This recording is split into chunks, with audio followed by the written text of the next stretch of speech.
அனைவருக்கும் வணக்கம். ஜோதிடர் சுபாஷ் ராயப்பன் பேசுகிறேன். இந்த பதிவில் துலாம் ராசி அன்பர்களுக்கு செவ்வாய் பெயர்ச்சி பலன்கள் காண்போம்.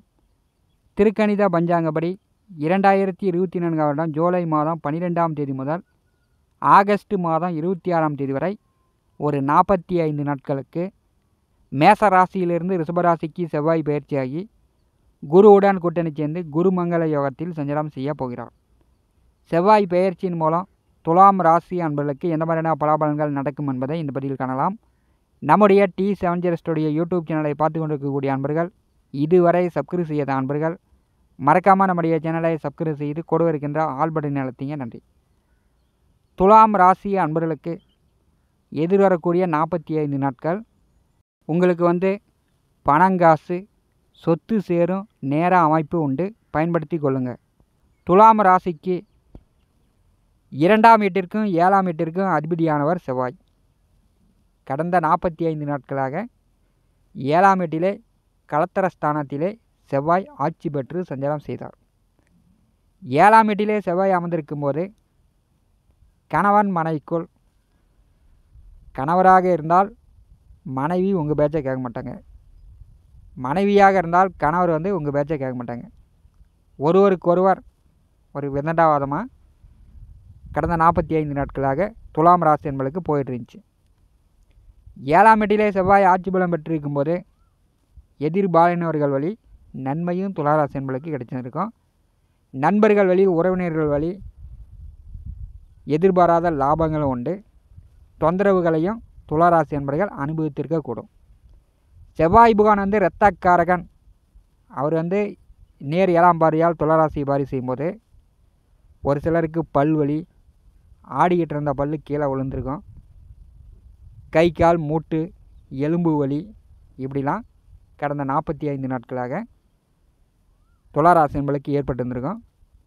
செவ்வாய் பகவான் இரத்த பூமிக்காரனாக இருக்கும்போது பெரிய அளவு அவர் நெருப்பு கிரகம். துளாராசி என்பளுக்கு மனக்குழப்பம் அதிகமாக இருந்திருக்கும்.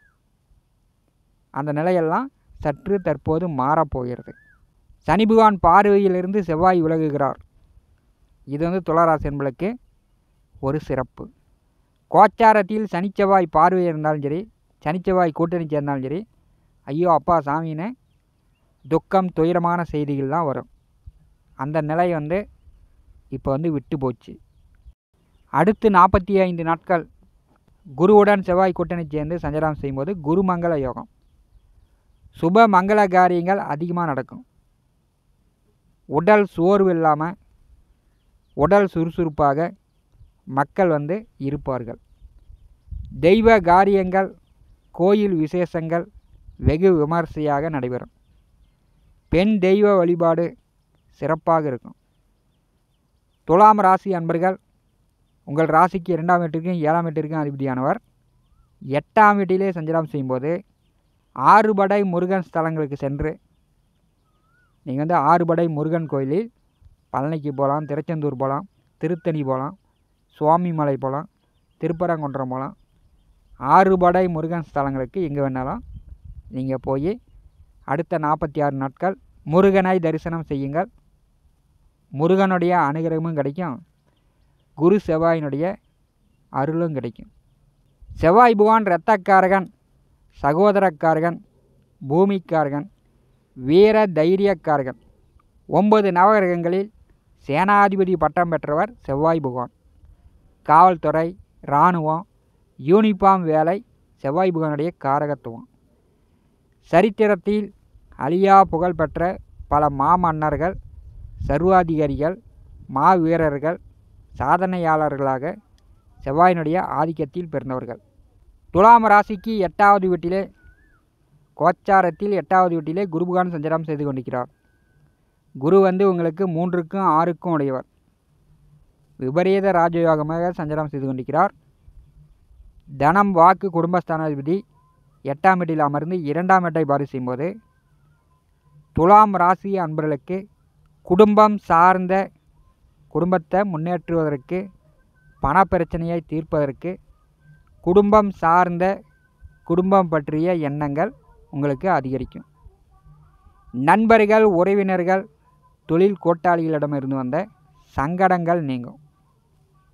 7ஆம் வீட்டில் கடந்த 45 நாட்களாக உங்களுக்கு நன்மைகளையும் கொடுத்தார், அதே வழியில் தொந்தரவுகளும் கொடுத்திருப்பார். அந்த தொந்தரவுகள் துலாம் ராசி என்பளுக்கு நீங்கும். கணவன் மனைவிக்குள் கருத்து வேறுபாடு இருந்துச்சுன்னா உங்கள் பேச்சை அவங்க கேட்கல, அவங்க பேச்சை நீங்கள் கேட்கல அப்படின்னு அந்த கருத்து வேறுபாடுகள் நீங்கும்.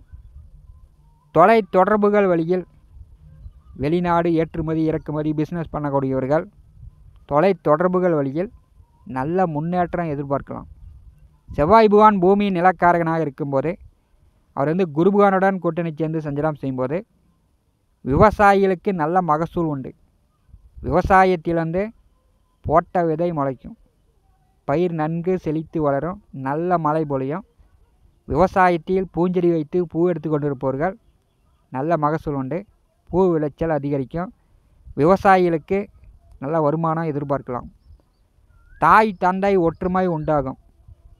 உங்களுடைய தாய் தந்தையருக்கு கருத்து வேறுபாடு இருந்துச்சுன்னா அவர்களுக்கு ஒற்றுமை உண்டாகும். செவ்வாய் பகவானுடைய 4ஆம் பார்வை லாபஸ்தானத்தின் மேல் விழுகிறது.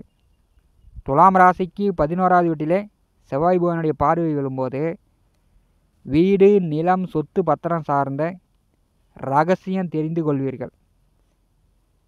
உங்கள் காட்டு பத்திரம் வீட்டு பத்திரம் அதனுடைய ரகசியங்களை அறிந்து புரிந்து கொள்ளக்கூடிய ஒரு வாய்ப்பு வருகிறது.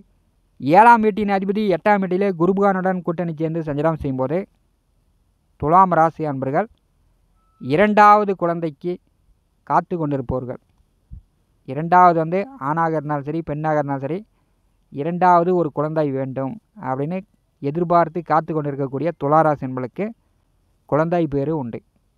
11ஆவது வீட்டை செவ்வாய் பகவான் பார்வை செய்யும்போது ரியல் எஸ்டேட் தொழில் செய்யக்கூடியவர்கள், வீடு நிலம் வாங்கி விற்பவர்கள் நல்ல ஜாக்பாட் உண்டு. எல்லா நிலமும் விற்று விடுவீர்கள். நிலம் வாங்கக்கூடிய வாய்ப்பு, வீடு கட்டக்கூடிய வாய்ப்பு துலாம் ராசி அன்பர்களுக்கு உண்டு. 8ஆம் வீட்டிலே குருவுடன் செவ்வாய் கூட்டணி சேர்ந்து அமரும்போது 2வது வீட்டை செவ்வாய் பகவான் பார்வை செய்யும்போது பல்வலி, ஆடிக்கிட்டு இருக்கக்கூடிய பல்லு கீழே விழுகிற மாதிரி, முகத்தில் சிறு சிறு காயங்கள் ஏற்படக்கூடிய வாய்ப்புண்டு. உங்களுடைய பேச்சு போர்ஸாக இருக்கும். வெட்டு 1 துண்டு 2 இப்படி தான் நான் அப்படின்னு போர்ஸாக பேசுவீங்க. குடும்ப நபர்களிடமும் சரி, வேலை செய்யக்கூடிய இடத்துலையும் சரி, தொழில் செய்யக்கூடிய இடத்துலையும் சரி கொஞ்சம் பொறுமையாக பார்த்து பக்குவமாக பேசுங்க. செவ்வாய் கோவக்காரகன், ஆத்திர அவசரக்காரகன், உறவுகள் இழப்பு ஏற்படக்கூடிய வாய்ப்பு உண்டு. பேச்சில் கொஞ்சம் தன்மையாக இருக்கணும். 2ஆம் வீட்டை செவ்வாயும் குருவும் பார்வை செய்யும்போது கொஞ்சம் போக்குவரத்தில் வண்டி வாகனங்களில் போகும்போது பொறுமையாக போயிட்டு பொறுமையாக வரணும். விவசாயத்தில் கொஞ்சம் கடுமையாக வேலை கூடுதலாக இருக்கும். அதனால் முதுகு வலி, கை கால் மூட்டு வலி வரக்கூடிய வாய்ப்பு உண்டு. உடனே மருந்து மாத்திரை எடுத்துக்கொள்ளுங்கள். 11ஆவது வீட்டை செவ்வாய் பகவான் பார்வை செய்யும்போது தந்தையாருடன் ஏற்பட்ட கருத்து வேறுபாடுகள் நீங்கும். தந்தையாருடன் ஏற்பட்ட கருத்து வேறுபாடு துலா ராசி அன்பளுக்கு நீங்கும். இதுவரை துலாம் ராசி அன்பளுக்கு தெரியாத தொழில் ரகசியங்கள் எதிர்வரக்கூடிய 46 நாட்களில் தொழில் ரகசியங்களை தெரிந்து கொள்வீர்கள். செவ்வாய் பெயர்ச்சியாகக்கூடிய காலகட்டங்களில் உங்களுக்கு துலாம் ராசிக்கு 10வது வீட்டிலே சூரியன் சுக்கிரன் புதன் 3 கிரக கூட்டணி வரப்போகிறது. தொழில் ரகசியங்கள் இனிமேல் முழுமையாக அறிந்து புரிந்து தெரிந்து கொள்வீர்கள். செவ்வாய் பகவானுடைய நேர் 7ஆம் பார்வை 2ஆம் வீட்டிற்கு விழும்போது குடும்ப வருமானம் பெருகும். பணப்பிரச்சனை துளாராசி என்பளுக்கு குறையும். பேச்சு போர்ஸாக இருக்கும், வேகமாக இருக்கும், அதிகாரமாக இருக்கும். இப்படி தான் நான் இருப்பேன், வெட்டு 1 துண்டு 2 அப்படின்னு பேசுவீங்க. அதை கொஞ்சம் தன்மைப்படுத்தி கொள்ளுங்கள். செவ்வாய் பகவானுடைய 8ஆம் பார்வை துலாம் ராசிக்கு 3வது வீட்டின் மேல் விழுகிறது. தைரியமாக எந்த ஒரு காரியத்தையும் துளாராசி என்பவர்கள் செயல்படுத்தலாம். தம்பி தங்கை உடன் பிறந்தவரிடம் கொஞ்சம் கருத்து வேறுபாடு இல்லாமல் பார்த்து கொள்வது நல்லது. குரு பகவானும் செவ்வாயும் கூட்டணி சேரும்போது 7ஆம் வீட்டின் அதிபதி 8ஆம் வீட்டிலே குருவுடன் கூட்டணி சேரும்போது உங்கள் குடும்பத்தில் ஏற்பட்ட திருமண தடை தோஷம் நீங்கும். தம்பி தங்கைக்கோ உங்களுக்கோ திருமணம் நிச்சயிக்கப்படக்கூடிய வாய்ப்பு அல்லது திருமணம் செய்யக்கூடிய வாய்ப்பு அடுத்த 45 நாட்கள் உண்டு. தந்தை சம்பாதித்த சொத்துக்கள் அல்லது தாத்தா வழி பூர்வீக சொத்துக்களில் ஏற்பட்ட வில்லங்க பிரச்சனைகள் தீரக்கூடிய வாய்ப்புகள் உண்டு. 8ஆம் வீட்டிலே அஷ்டமத்திலே தனக்காரகன் அமர்ந்து 2ஆம் வீட்டை பார் செய்யும்போது பணப்பிரச்சனை நீங்குகிறது. ஒரு சில உடல் உபாதைகள் வரும், அதற்கு நீங்கள் மருந்து மாத்திரை எடுத்துக்கொள்ளுங்கள். மற்றபடி எல்லா வழியிலும் துலா ராசி என்பளுக்கு எதிர்வரக்கூடிய 45 நாட்கள் நல்ல மாற்றங்களை கொடுக்கிறது. துலாம் ராசி என்பளுக்கு சிறப்பு. இந்த காணொலியை பற்றி உங்களுடைய மன கருத்துக்களை நம்முடைய கமெண்ட் பாக்ஸில் பதிவு செய்யுங்கள். நம்முடைய T70 ஸ்டுடியோ யூடியூப் சேனலை பார்த்து கொண்டிருக்கக்கூடிய அன்பர்கள், இதுவரை சப்ஸ்கிரைப் செய்யாத அன்பர்கள் மறக்காமல் நம்முடைய சேனலை சப்ஸ்கிரைப் செய்து கூட இருக்கின்ற ஆல் பட்டன் அழுத்திங்க. தினந்தோறும் நம்முடைய சேனலில் ஜோதிட பலன்கள் பதிவிடப்படும். உடனுக்குடன் பார்த்து பயன்பெறுங்கள். நன்றி, வணக்கம்.